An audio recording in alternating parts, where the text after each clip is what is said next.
I love the question. For me, I think I was really lucky because I grew up in Rio de Janeiro, Brazil, by parents who were nature lovers, and my dad was a serious technophile, so we did have electronic toys, but at the same time we would spend a lot of time in nature, and they would take us to beaches and mountains and waterfalls and rivers. And I remember going to this one place called Petrópolis where there was a big lake, and my mother still says I used to love to chase those poor ducks. They were terrified of me, and just having great experiences with nature. And I got to grow up realizing that nature was my playground. It was my place of connection with other buddies or friends, and it was also my place of comfort. And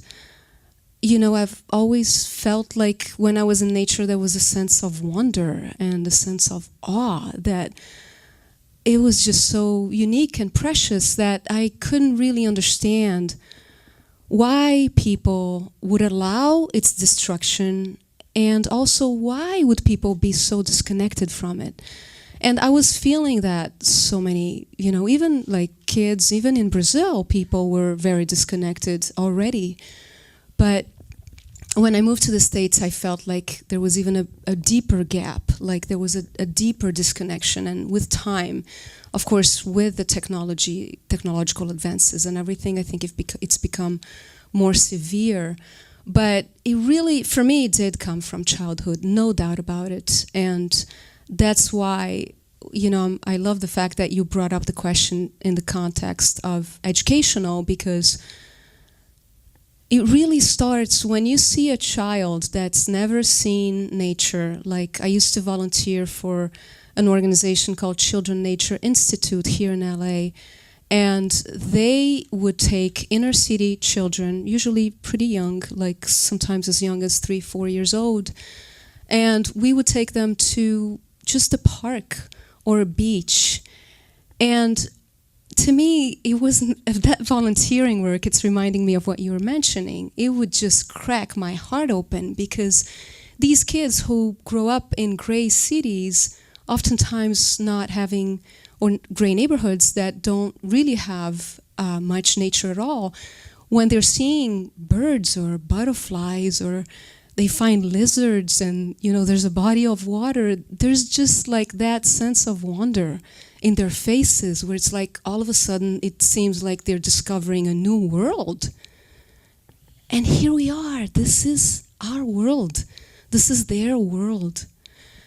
And I usually say, especially to parents, it's like, I know we live in a very high-tech age. We have our little iPhones or cell phones and gadgets with us all the time, me included, it's somewhere here. But we have to make time for nature, especially with kids, but ourselves. And I feel like even if it's like just 20 minutes a day, taking that exercise outdoors, you know, taking advantage of the fact that we need to move our bodies, do deep breathing, just take it outside and allow that connection with whether it's the sky or trees or listening to birds or frogs at the end of the day. And maybe a weekend in a month, maybe go to a state park or just go to a beach, or 2 weeks a year, let ourselves and take our families and our loved ones to a place that's going to take our breath away. Those are experiences that we just need at a physical level, at a neurological level. They're discovering now. Even our neurons develop better when, you know, as children, when we are in contact with our natural world. And even, of course, emotionally and spiritually, it recharges our batteries. And so we have to make that happen for ourselves and especially for our kids.